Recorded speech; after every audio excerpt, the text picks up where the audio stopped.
Sa loob ng isang taon, iba't ibang kwento ng mga bata ang aming inilahad. Mga batang nakatakas sa mga kalamidad, mga batang nakararanas ng gutom at uhaw, at mga batang sa murang edad pa lang ay naghahanap buhay na. Tungayan ang kanilang mga kwento at alamin kung anong bukas ang kanilang hinaharap.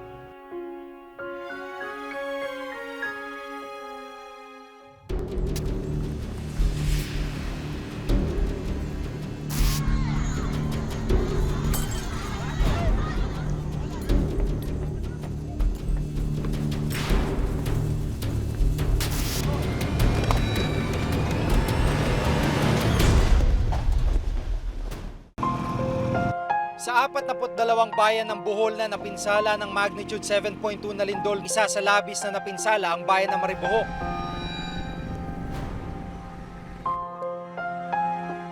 Mahirap ang daan papasok dito kaya hindi ito agad napuntahan ng mga otoridad.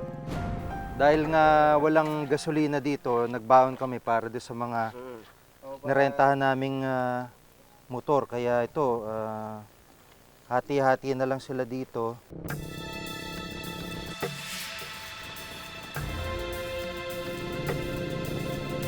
Mahigit 3 oras pang biyahe papunta sa mismong bayan.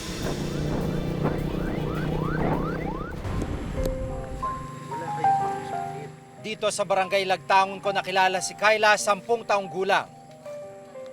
Tuluyang gumuho ang bahay nila dahil sa lindol. Anong naiisip mo pagka tuwing makikita mo yung bahay niyo na ganyan na? Umiiyak lang po. Kasi buwan lang po ang naibilin. Hindi po kami natutulog. Doon lang kami natutulog, hindi po sa bahay. Dahil? Yung sira pong bahay namin, hindi na kami makakatulog. Hindi talaga kayo pwedeng pumasok, no? Kasi baka lumindol pa agad eh. Kasi baka matabunan kami. Sana po na i-rescue kami sa madali pang lugar. Hindi pa yung mag-landslide. Lumilindol mo yan. Lumilindol. Medyo yumayanig po. Yumayanig po ngayon habang nag-interview kami. Takot ka ba? Opo. Ramdam na kamatakot. Dito lang tayo. Wala namang babagsak o matutumba sa atin. Matumba yung akasya po. Lakas ng yanig, no? Naramdaman mo? Mas malakas po yung kanina. Uy, Kayla, kamusta ka na? Matapos ang lindol, napag-alaman namin na lumuwas rito sa Maynila ang pamilya ni Kayla upang dito makapagsimula. Ngayong Pasko, anong mangyayari? Anong plano niyong pamilya ngayong Pasko? Simple lang. Magkasama. Magkakasama kayo. Saan eksaktong bahay kayo magdiriwang ng Pasko niyo? Sa Tondo. Sa'yo bilang bata, anong naiisip mo pag gano'n? Dati yung bahay niyo nasa Bohol, tapos ngayon palipat-lipat. Anong naiisip mo pag gano'n? Siyempre malungkot kasi lipat din dito kami tapos lipat na naman. Tapos pupunta na naman pagtapos sa lilipat na naman sa isang linggo. Ito yung regalo, gusto mong buksan, pwede mo nang buksan para makita mo.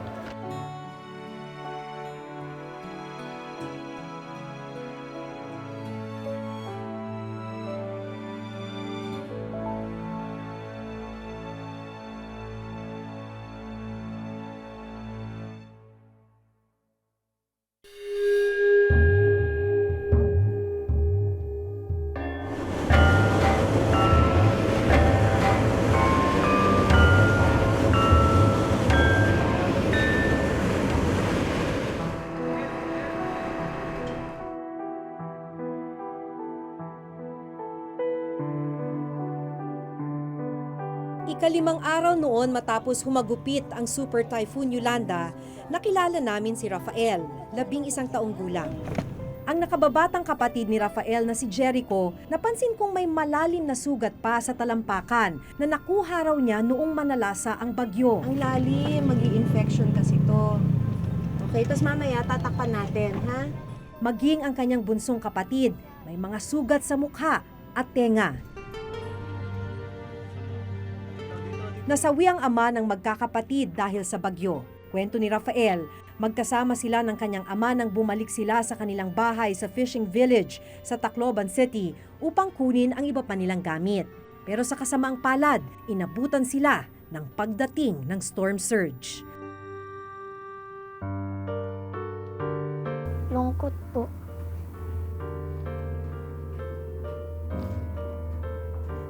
Adlaw-adlaw po siya nagtatrabaho para kami nakakain.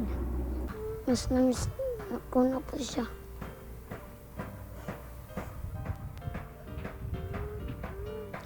Yun, kimpain ng sinanay. Kimpain ng pinanay ni Papa. Paano na yung mga kapatid mo ngayon? Lungkot po sila. Papa.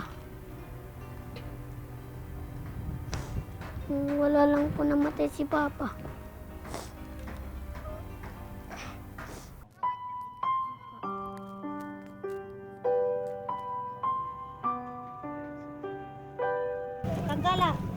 Nang dumating ang kanilang inang si Aling Leonida, wala siyang nakuhang relief goods matapos ang 5 oras na pagpila. Wala nangyari na pamigay kanina. Wala pong tulong talaga, wala pong tulong.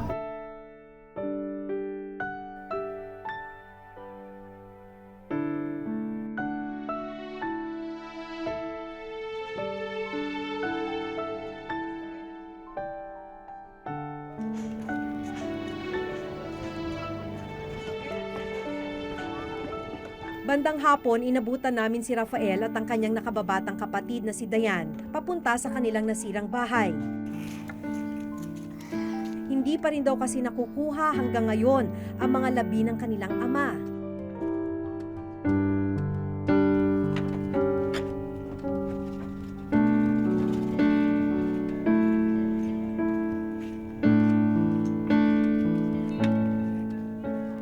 Pagdating namin sa kanilang bahay, wala na roon ang labi ng kanilang ama.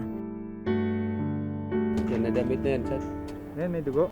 Na-retrieve na raw ito ng mga kapitbahay at inilagay sa mga gilid ng kalsada. Pagka hapon na dyan namin nakita yung tatay niya, nakadapa na sa kahoy. Dyan sa taas na kahoy na yan. Ang sundalo po nito ni Papa. Mapangarap niya magiging sundalo niya. Habang nag-iikot ang magkapatid sa kanilang nawasak na bahay, nakita nila ang kapares ng sapatos ng kanilang namayapang ama.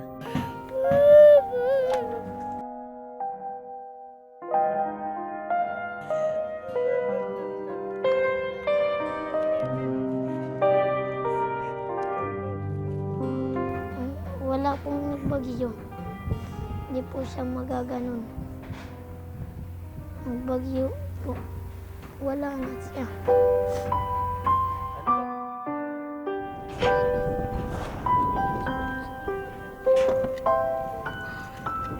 Ilang gamit pa ang nakuha ng magkapatid. Pati ang drum ng damit na kukunin sana ng kanilang ama, nakita rin nila. Magagamit pa ba yan? Wala, di rin na. Di na. Lalabin lang. Kung naririnig kayo ng presidente ng Pilipinas o kung sino man yung nandito, anong gusto niyong sabihin sa kanila? Ikaw? Gusto po namin lahat. Magkain po kami at saka medisina.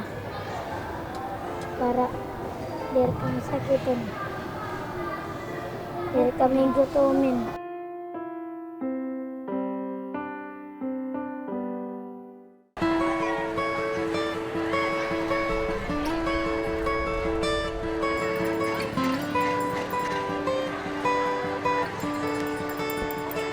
Upang maibsan ang gutom ng ilan sa ating kababayan, isang soup kitchen sa pamamagitan ng mga bangkero ng Pagsanghan Laguna ang aming itinayo. Isa sa mga naging pangunahing problema ng mga residente dito ay yung kawalan ng pagkain at malinis na maiinom na tubig. Kaya gano'n na lamang ang pagtulong ng iba't ibang sektor para maibsan ang pangangailangan ito.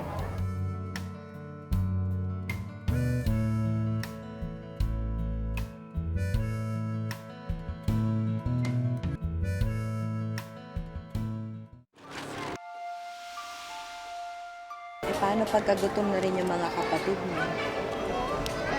Hindi mo yung pwede ka. Ano pa ang ginagawa mo pagka wala na kayong makain magkakapatid?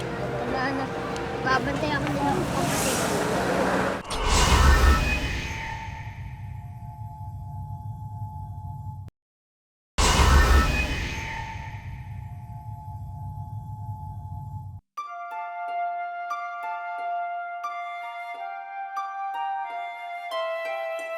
Sa nakalipas na taon, isiniwalat rin namin ang kalunos-lunos na kalagayan ng ilang kabataan na tila napagkaitan ng pagkaing lalaman sa kanilang tiyan at tubig na papatid sa kanilang mga uhaw.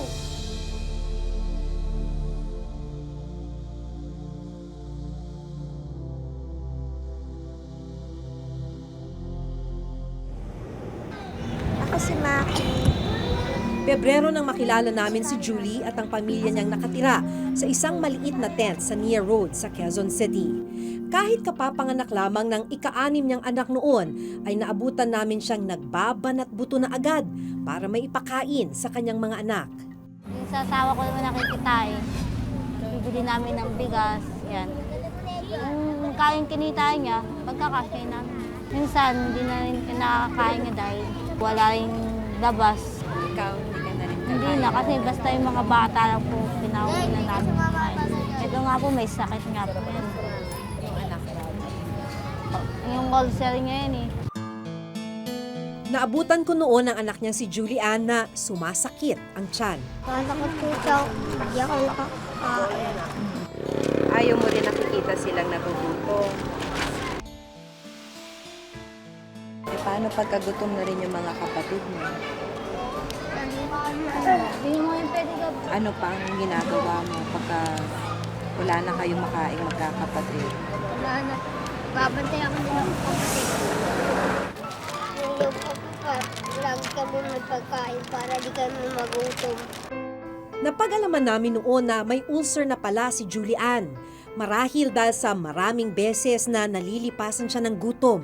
Upang matulungan ang mga pamilyang nagugutom, patuloy na ipinapatupad ang programang Pantawid Pamilyang Pilipino Program o 4Ps. Binibigyan ng 300 pesos kada batang nag-aaral, kada buwan, ang miyembrong pamilya sa kondisyong hindi liliban sa pag-aaral ang mga bata at regular ang pagpapatingin nila sa mga health center. Subalit sina Julie, miyembro ng 4Ps, pero 2 taon nang hindi siya nakakatanggap ng benepisyo mula rito.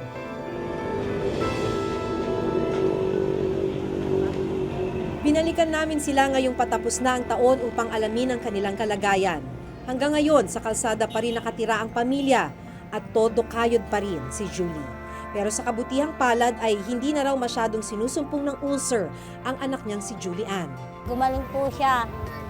Yung nireseta po ni doktor, yun. Simula po nun, di na po siya sinumpong. Kasi tuloy-tuloy po yung pag-inom po sa kanya ng gamot. Sabi nga po ni doktor, 3 times a day po ipainom sa kanya yung gamot. Ayun. Ganun po talaga ang buhay namin, hindi po kasi nagbabago eh. Ayun, kahit pa rin kami sa umaga. Ayun po ang ginagawa namin. Hindi naman po kami nakaranas ng Pasko na ng ano, na hindi kagaya ng iba niya, talagang bongga talagang Pasko. Kami hindi. Kung ano lang mo talaga yung sa amin, yun lang po talaga. Basta importante yung mga pamilya ko na kompleto. Kaya't ibinigay na namin ang munting handog namin sa kanila para may mapagsaluhan sa darating na Kapaskuhan. Salamat po. Alis yan, alis yan. Mama! Ay, lagay ka na lang natin tayo na lang.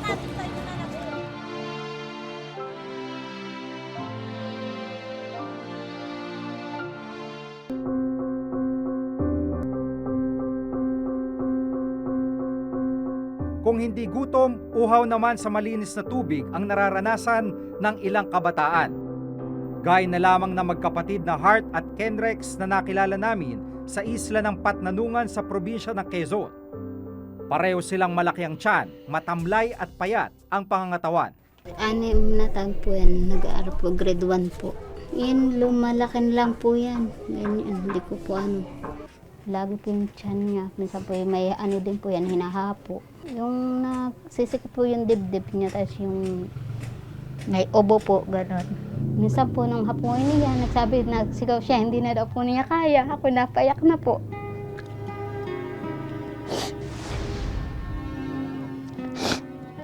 Hirap po wala pong hanap buhay din yung aking asawa. Sa dagat lang po. Sinasabi niya, hindi niya daw ako iiwanan. Na gayon na po siya, kaya ako napapayak po dyan sa batang yan. Ayon sa Municipal Health Officer ng isla, mayroon silang karamdamang tinatawag na intestinal parasitism o ang pagkakaroon ng bulate sa tiyan. Isa sa mga itinuturong dahilan ng pagkakaroon ng bulate ng mga bata ay ang maruming tubig. Sa isang balon na ginawa lamang ng mga residente, kumukuha ng tubig inumin ang tatay ni Hart at Ken Rex na si Conrado. Ay kung dito sa mga malinis na ako na hindi pwedeng inuman. Pero pag doon lang sa may parting mga kalipitan doon ay hindi din pwedeng inuman. Pero nakakabahala, hindi lang sina Hart at Ken Rex ang may ganitong kalagayan sa isla. Sa tala ng MHO, 70 bata sa isla Patnanungan ang may intestinal parasitism.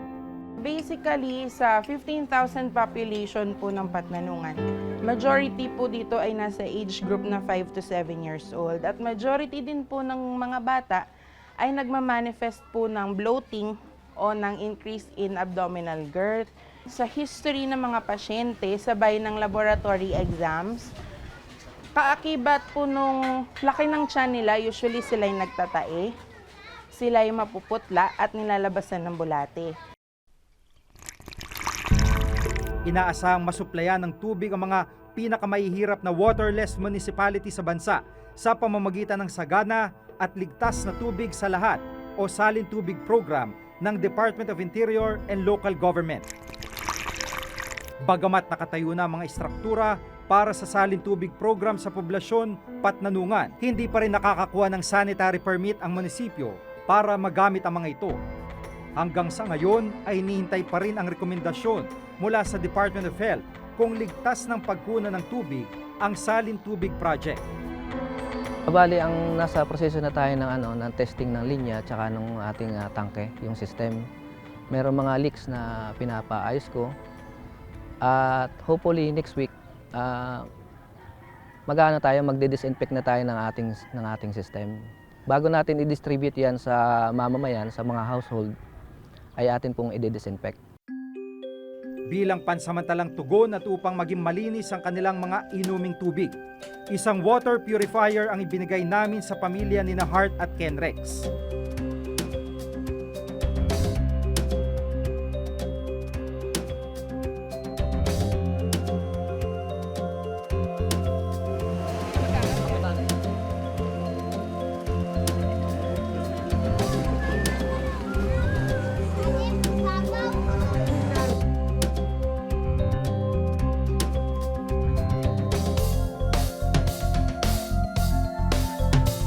Patuloy pa rin silang umaasa na darating ang araw na hindi na sila mauuhaw at magiging madali ang pagkakaroon ng malinis at ligtas na tubig.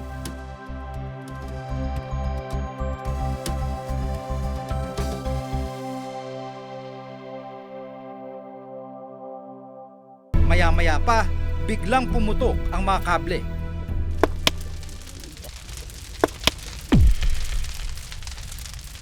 Ngunit hindi man lang nabahala si Joanna Marie. Kasi po, ibibigay ko po ang lahat kailangan ng mama.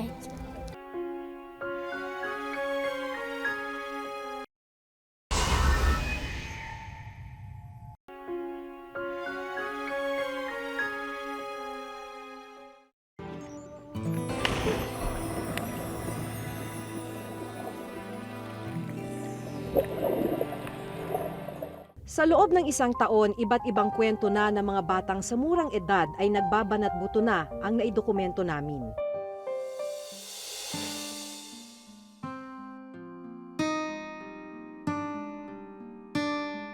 Sa unang buwan ng taon, sinundan namin ang buhay ng mga batang mistulang kalabaw na nagbubuhat ng mga trosong doble pa sa kanilang bigat.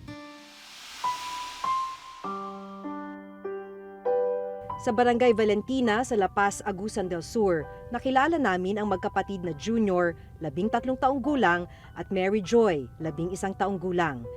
Kasama ang kanilang ama, tinatahak nila ang matarik na kabundukan ng La Paz. Naglakad lang kami, ma'am. 12 kilometers, ma'am. Siguro mga 7 hours siguro. Kaya kahit hindi makuan yung kahirapan, so makaya na lang. Sa isang bahagi ng gubat, magkatuwang na namutol ng puno ang mag-amang Avelino at Junior. Maya-maya pa, isa-isa na nilang hinila ang 5 naputol na kahoy papalapit sa ilog. Nagtrabaho kami ng plakata, tsaka aming pinapasan, aming ikan din sa tubig, at aming ini-release. Dahil walang tulay o bangka, ang mga kinuha nilang troso ang nagmistula nilang mga balsa. Tinali ito ng lubid para hindi magkahiwa-hiwalay habang inaanod ng tubig. Nakapoy ako, bumalik pa ako, hikot na sabo, pero nasab sa umayam.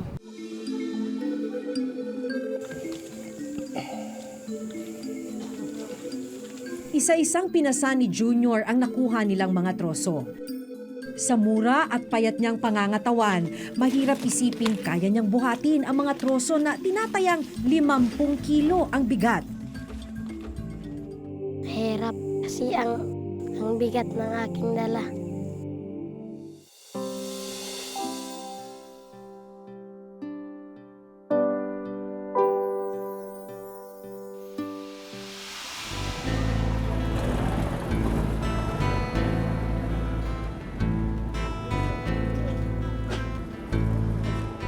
Buwan ng Marso nang matunghayan naman natin ang buhay ng 2 batang magtatanso na sina Joanna Marie, 10 taong gulang, at Andrew, 6 na taong gulang.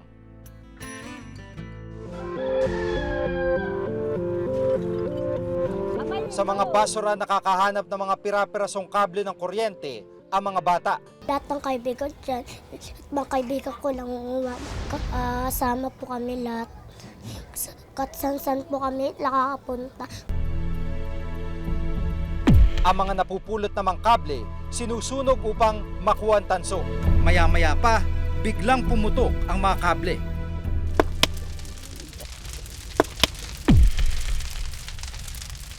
Ngunit hindi man lang nabahala si Joanna Marie. Kasi po, ibibigay ko po ang lahat kailangan ng mamay. Kasi na po, wala na po tatba. Papa ko, tangkal na siya. Pag laki ko po, ako lang mag-aanak sa kanila. Hindi ko po sila iiwanan. Ayon pa sa Child Labor Index ng Maplecroft, isang international group, isang Pilipinas ay tinuturing na may extreme risk o lubang mapanganib na uri ng child labor sa buong mundo. Binalikan namin ng magkapatid ngayong nalalapit ang Pasko.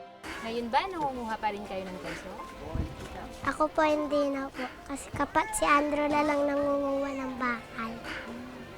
Bakit daw? Kasi pumapasok po ako. Siya hindi lagi siya pumapasok.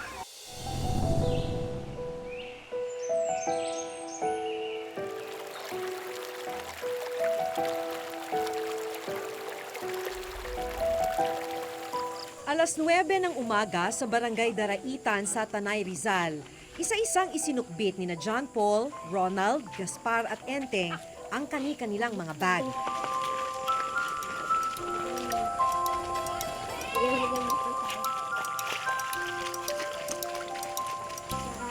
Sa unang tingin, animoy papasok sila sa paaralan. Ang kanilang pakay, manguha ng malaking suso na kung tawagin dito ay bayuko. Sinasama po kasi ako nila kuya. Sama daw po ako sa kanila para makakuha po ng bayuko. Yun lang po ang aming hanap buhay. Pag sa gubat po, pangulam.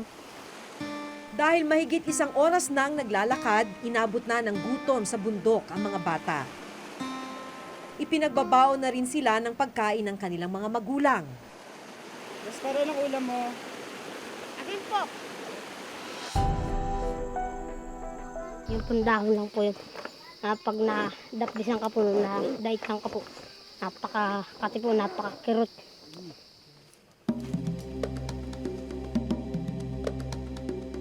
Nagsiksik po sa bato. Minsan po nakano lang po sa dahon, nakataklob lang po. Minsan po isa-isa, minsan po nagkakadikit po.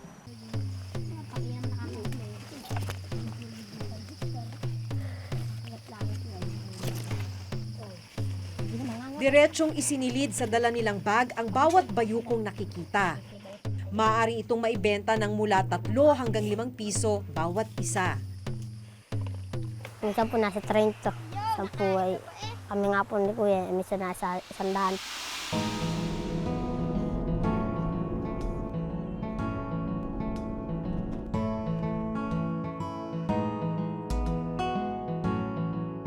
Sa pagbalik namin sa kanila 5 buwan mula nang una namin silang makilala, Ngayon, nangunguha ka pa ng bayuko.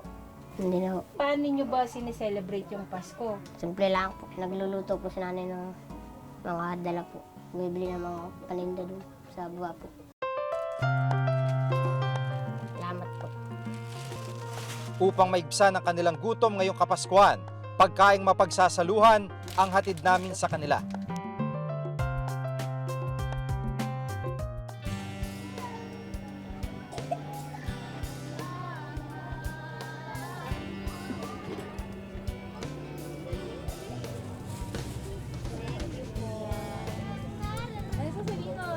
Ang liling ko, sana po, paglaki namin, di pa rin kami para magsama-sama pa rin kami.